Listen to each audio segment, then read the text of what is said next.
I'll see you in the land of Mordor. Death awaits you at the border. Pass on through the gates of Thunderstone. Hey, Middle-earth role-playing fans. Roman Daisel here, back in the lands of Middle-earth. Today we're going to be looking at 4002 Campaign Atlas, Northwestern Middle-earth Gazetteer. This was released in 1992. I bought it. Came with a map, a 22-inch by 34-inch color map of Northwestern Middle-earth, which might be this one, or it might be the one.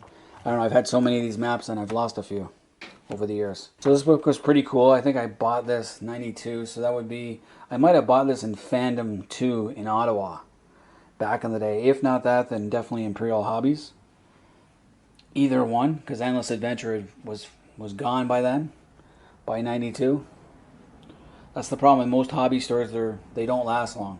The Imperial Hobbies is still a thing in London, so go figure. Alright, so you obviously your introduction, all that fun stuff. It's kind of like the guidebooks. They give you a whole bunch of stuff in a story. But this is what I like better. It gives you the geographical locations. So like you got Balerion, Lindon, remnants of a drowned land. It gives you the area size, the elevation, the climate, and then the coordinates on the map. So B1 to E3. So if you look at the map, there's a B, there's a B up there, and there's a 3, so you can get exactly where it is. So it does give you the coordinates. That's pretty cool, I thought. So it goes in the mountain ranges, and this is just for Northwestern Middle-earth, so you're not going to find anything from the Havens of Umbar, the Court of Ardor, Shadow in the South, or anything like that. I wish they had included those. Those have been really cool, but it doesn't do that. It does include Harondor, which I did like, because Harondor is on the map, but not in its entirety, and it's a shame. I wish they had included Harondor and Umbar in this, because they are part of the story. Got the Misty Mountains, Mirkwood, Mordor, the Nanang Marin. They didn't give Khand either. It would have been nice to have Khand. They do mention the Bay of Umbar, the Nen Umbar. And then they go into realms. This is what I liked. But everything in this book is from the Plague era. So 1640 era. So for example, we're going to do Angmar. Angmar, political organizations, a military autocracy or dictatorship. The ruler is the Witch King. Administrative organization, all power rests with the Witch King and all property is ultimately his. The Witch King appoints his minions, high priests, and generals who carry out his commands with an iron fist. The land is divided into military districts, each responsible for maintaining a portion of Angmar's large standing army. So obviously it is a Stalinist type dictatorship. The population has like 50,000 men and 120,000 orcs. Military, 32,000 orc warriors, 10,000 Manish infantry, 3,000 Manish cavalry, 66 trolls, 3,000 wolves, and 300,000 bats. Produces weapons, iron, and slaves. A symbol is a red fortress on a black field, and then it gives you the map coordinates. And then it goes through a description of the actual place. We'll do Arthedain. When I did the Four Kingdoms period, I also used this extensively to help. So the Kingdom of Arthedain.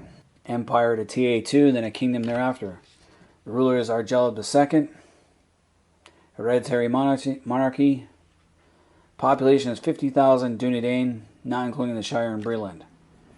Military forces, 540 men-at-arms, 370 cavalry, 1,000 rangers. Noble forces, 2,150 men-at-arms, 620 cavalry, 3,000 levy. Products, wool, grain, silver, copper, books. Symbol, black field, displaying 7 stars. And then it gives a description of all that. Now what I find unreasonable is for the size of Arthedain, that's a very small population and very small military. Even after the plague, this would be very small. And Angmar should have with its massive force of almost 50,000, should have been able to easily overwhelm something that's only 7,000 strong.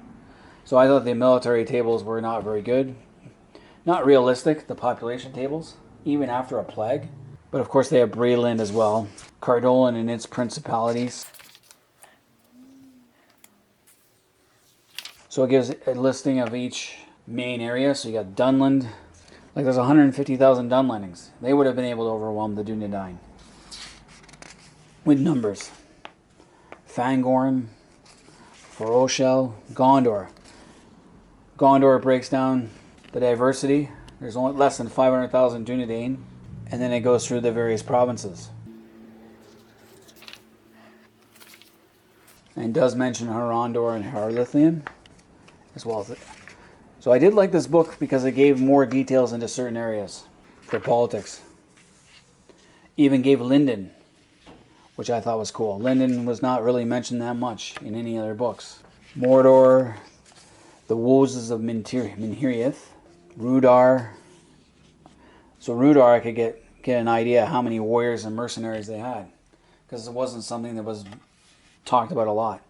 Umbar as well. So you other groups like the Balrogs, the Donain, the Dragons, Easterlings, Rhydorans, other races and people, wizards. So already this is much better than the guidebooks they brought out.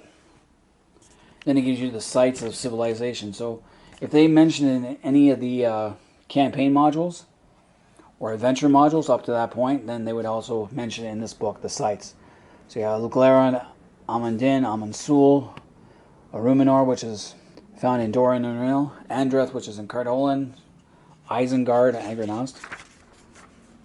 And it gives you a brief description. So let's pick one here. Eredrin, the Halls of the Elven King. 93% Sylvan, 7% Cinda, population of 500, built in 1050 of the Third Age, built as a retreat for the prince, and then it gives the coordinates and talks about what it is. So it gives fortresses, towns, villages, cities, bridges if necessary. So it does give everything for the Umbar, all the little towns and fortresses of Umbar. It just doesn't give the coordinates. So that's kind of cool. It even gives the Entish areas like Durdingle, the cultivated glade. It's kind of a waste, but hey. The furthest south it goes is Dusulan, which is on the coastal town. It's at the very far edge of the Umbarian map. And it keeps going on. You got Flornos Urain,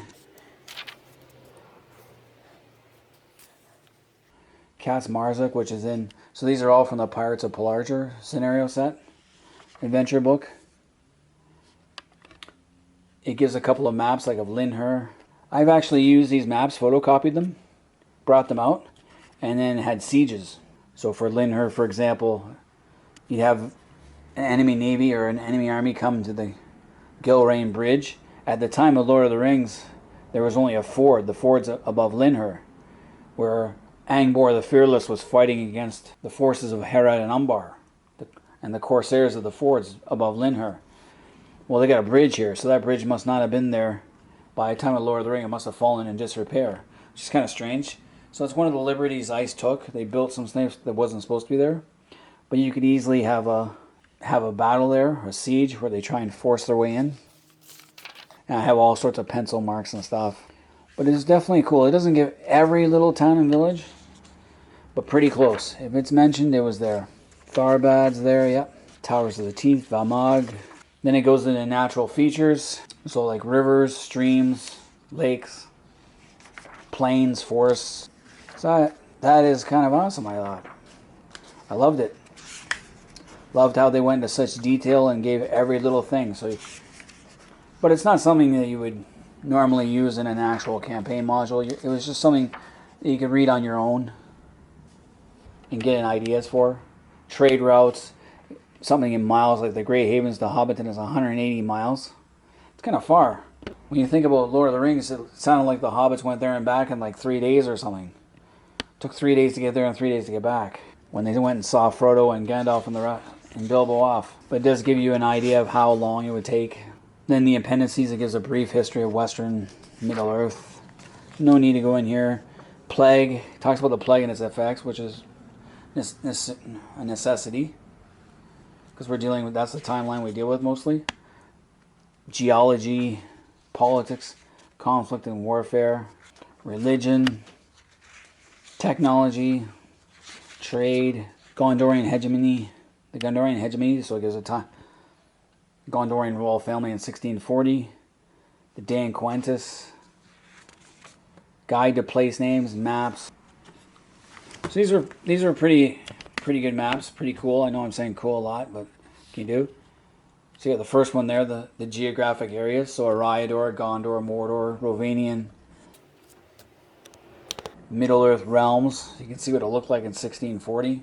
All the different little areas. Fortresses and fortified cities. Towns and cities. Trade routes. So it gives much more detail than the first two adventure guidebooks. Pre-Numenorian settlements. Numenorian colonization. I haven't looked at this in so long. Kingdoms in exile. Migrations. Geology again. We see mineral deposits. Average temperatures of the climate. And that's about it. And then just a big index. So yeah, I would suggest buying this book. It was good reading.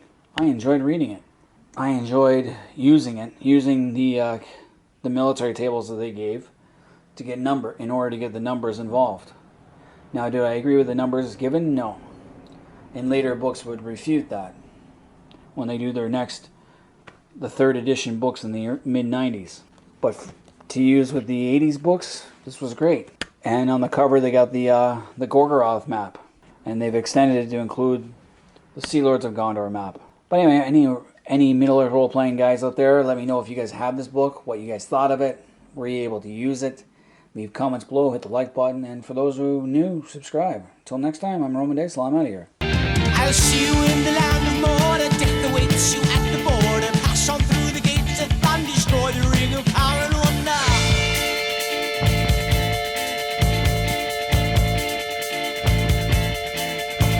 Shadows increasing, peace throughout the land is ceasing. Evil mist flows through the valley, silence wailing, never ceasing.